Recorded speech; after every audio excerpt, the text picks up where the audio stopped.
It was a crisp autumn evening, and my friends and I had decided to go camping in a remote forest. We set up our tents, built a fire, and spent the evening telling ghost stories. As the night grew darker, the woods seemed to come alive with strange noises, rustling leaves, distant howls, and the occasional snap of a twig. Around midnight, I decided to take a quick walk to clear my head. I grabbed a flashlight and ventured a short distance from the campsite. That's when I saw it. A figure standing between the trees just outside the beam of my flashlight. At first, I thought it was one of my friends playing a prank. I called out, but the figure didn't respond. It just stood there, motionless, its face obscured by the shadows. My heart began to race as I took a step closer, and the figure suddenly darted behind a tree. I ran back to the campsite, my flashlight bouncing wildly as I stumbled over roots and rocks. When I told my friends what I'd seen, they laughed it off, but I couldn't shake the feeling that something was watching us. The next morning, we found something strange near our tents, a set of footprints that didn't match any of ours. They were large, with long claw-like toes, and they led deep into the woods. We packed up and left that day, but I'll never forget the feeling of being watched in those woods. To this day, I wonder what, or who, that figure was. A few weeks later, I was going through the photos we'd taken during the trip. Most of them were normal. Pictures of the fire, the tents, the trees, but one photo stood out. It was a shot I'd taken of the woods at night, just before I went for my walk. At first glance, it looked like a typical dark forest scene, but when I zoomed in, I saw it, the figure. It was standing between the trees, its face still obscured, but its body was clearer now. It was tall, unnaturally thin, with long, spindly limbs, and its eyes, they were glowing faintly in the darkness. I showed the photo to my friends, and this time they didn't laugh. We all felt the same unease, the same sense that something wasn't right. We decided to go back to the forest, to see if we could find any more clues. When we arrived, the campsite looked exactly as we'd left it. But as we walked deeper into the woods, we noticed something strange. The trees were marked with deep scratches, like something had been clawing at them. The scratches were fresh, and they led to a small clearing. In the center of the clearing was a circle of stones, arranged in a pattern that looked almost ritualistic. In the middle of the circle was a pile of bones, animal bones mostly, but there were a few that looked disturbingly human. We didn't stay long. We left the forest as quickly as we could, and I haven't been back since.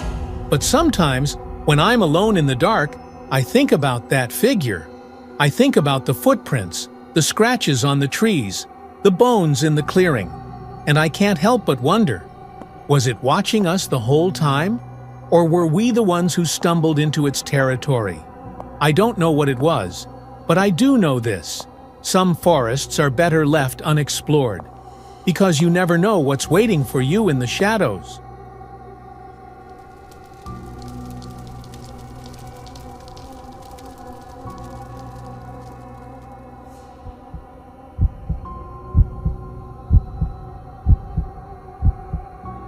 It was a summer camping trip with my family, and we had set up our tents near a quiet lake. The first night was peaceful, but on the second night, something strange happened. I was lying in my tent, trying to fall asleep, when I heard a faint whisper coming from outside. At first, I thought it was the wind, but the whisper grew louder, more distinct. It sounded like a child, softly calling my name. I unzipped the tent and peeked outside, but there was no one there. The campsite was silent, and the only sound was the gentle lapping of the lake against the shore. I zipped the tent back up and tried to ignore it, but the whispers continued. Then, I felt it, a cold breath on the back of my neck, as if someone was inside the tent with me. I froze, my heart pounding, and slowly turned around. The tent was empty, but the whispers were now coming from all around me. I bolted out of the tent and woke up my parents. They searched the area, but found nothing. The next morning, we discovered something chilling, a small child-sized handprint on the outside of the tent, right where I had been lying. We left the campsite that day and never returned. To this day, I can't sleep in a tent without hearing those whispers in the back of my mind. A few weeks later, I was going through the photos we'd taken during the trip.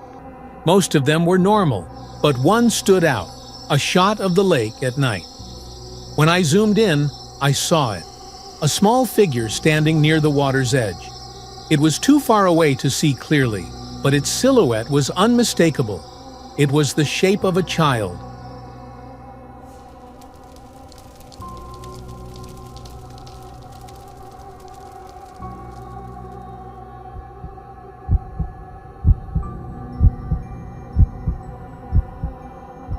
It was a cold winter night, and I was camping alone in the mountains.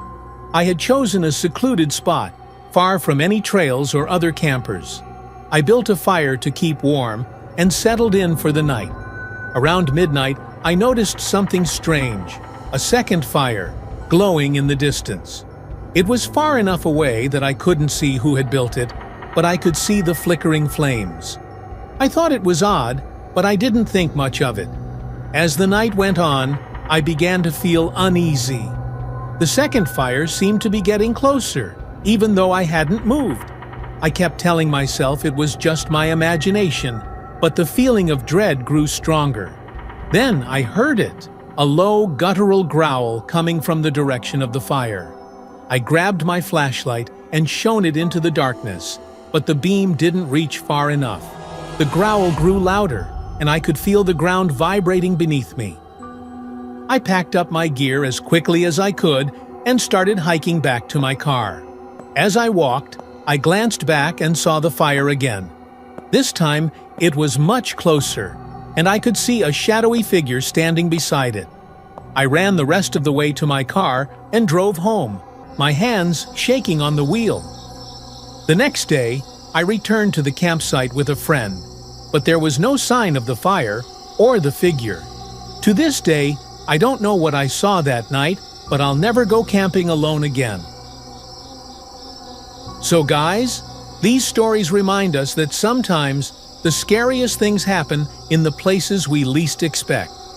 Whether it's a figure in the woods, whispers in a tent, or a fire that shouldn't exist, danger can be closer than we think. Stay safe, stay alert, and always trust your instincts, because you never know who or what might be watching.